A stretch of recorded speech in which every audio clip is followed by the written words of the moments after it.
Karibu sana mpendwa mtazamaji wa Bukelebe TV. Tunamshukuru Mungu kwa neema yake ambayo imetuwezesha kufika siku ya 10, siku ya mwisho ya siku 10 za maombi zenye mada kuu kufunguliwa. Leo ni siku ya pekee sana, siku ya hitimisho, siku ya shukrani na siku ya kujitoa upya mbele za Bwana. Kipindi hiki kinaongozwa nami Yustasela Joni, na leo tutatafakari somo lenye kichwa kisemacho kufanya ukarimu wa kipekee. Somo letu la leo linatokana na Matendo ya Mitume 4:32 hadi 37. Na kabla ya kuendelea, karibu tuanze kwa sala ya kufungua.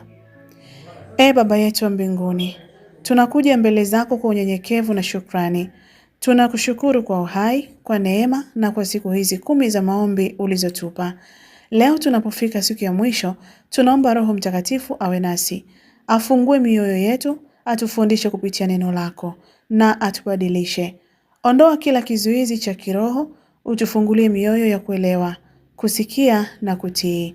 Tunakabidhi kipindi hiki mikononi mwako kwa jina la Yesu Kristo, Bwana na Mfalme ajaye. Amina. Na somo letu la leo ni kufanya ukarimu wa kipekee. Tutaangazia kutoka Matendo ya Mitume 4:32 hadi 37. Neno la Mungu linasema katika Matendo ya Mitume 4:32 kwamba waumini wa kanisa la kwanza walikuwa na moyo mmoja na nia moja, wala hakuna mtu aliyesema kuwa kitu alichonacho ni mali yake mwenyewe. Hapa tunaona picha ya kanisa lililofunguliwa kiroho. Watu hawa hawakulazimishwa kutoa, bali waliongozwa na upendo na Roho Mtakatifu.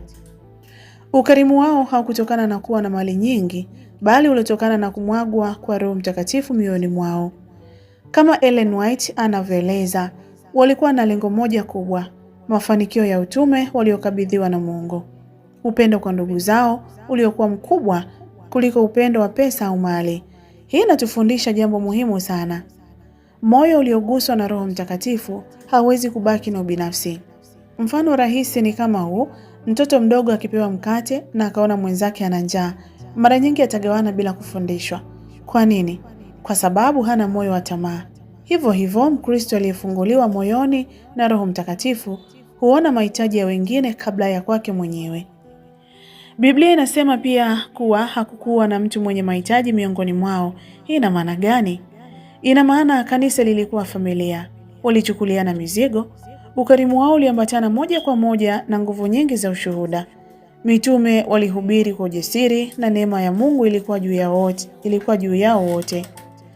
Ellen White anasema wazi kwamba hakuna ukweli unaonekana kwa nguvu kama ukweli wa matendo ya huruma.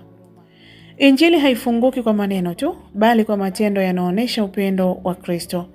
Tunapotoa kwa kujitolea, muda wetu, vipaji vyetu na mali zetu, ndipo Injili inapopata mvuto wa kweli. Katika familia zetu, katika kanisa letu na katika jamii, fikiria ingekuwaje kama kila mmoja angejiuliza, nina nini ambacho Mungu anaweza kukitumia kumsaidia mwingine?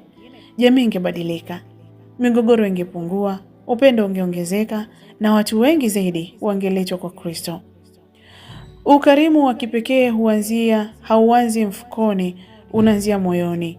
Roho Mtakatifu anapotawala maisha ya mtu, anahamisha upendo wetu kutoka kwa vitu vya dunia kwenda kwa roho za watu. Hapa ndipo tunaishi Injili kwa vitendo. Leo ikiwa ni siku ya mwisho ya siku 10 za maombi, Roho Mtakatifu anatualika sote tufanye uamuzi wa mwisho, kujitoa kikamilifu kwa Mungu, kutoa muda wetu, vipaji vyetu, mali zetu na hata maisha yetu kwa ajili ya kuendeleza Injili ya Yesu Kristo. Huu ndio ukarimu wa kipekee, kutoa si kwa kulazimishwa, bali kwa upendo. Mtazamaji, na kabla ya kuhitimisha maombi haya na kipindi hiki, hebu tufunge kwa maombi. Baba wa mbinguni, tunashukuru kwa safari hii ya siku 10 za maombi. Tunakushukuru kwa kufunguliwa kwetu kiroho na kwa neno lako na kwa kazi ya Roho Mtakatifu ndani yetu. Leo tunakuomba wabariki wanadamu wote duniani. Bwana, wabariki watumishi wa Mungu wanaohubiri Injili kwa uaminifu. Viongozi wa makanisa wape hekima na upendo. Viongozi wa serikali wape mioyo ya haki na amani. Wazazi wape nguvu ya busara ya kulea kwa kumpenda Mungu. Watoto na vijana walinde na uwape mwelekeo sahihi. Wagonjwa waguse kwa uponyaji. Maskini na wahitaji uwafungulie milango ya msaada. Wanaosikitika na waliovunjika moyo wape faraja. walio mbali na wewe wavute kwa pendo lako. Tufanye sisi kuwa vyombo vya ukarimu wako duniani. Tusaidie kuishi yale tuliyoomba na kujifunza. Tunakabidhi kila jambo mikononi mwako tukiamini kuwa wewe u mwaminifu. Kwa jina la Yesu Kristo, Bwana na Mwokozi wetu. Amina. Mungu akubariki sana msikilizaji.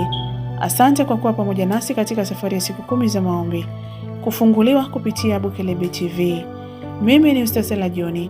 Tafadhali endelea kupita katika mitandao yetu ya kijamii, Instagram, Facebook na YouTube kwa jina la Bukelebe TV. Hadi wakati mwingine.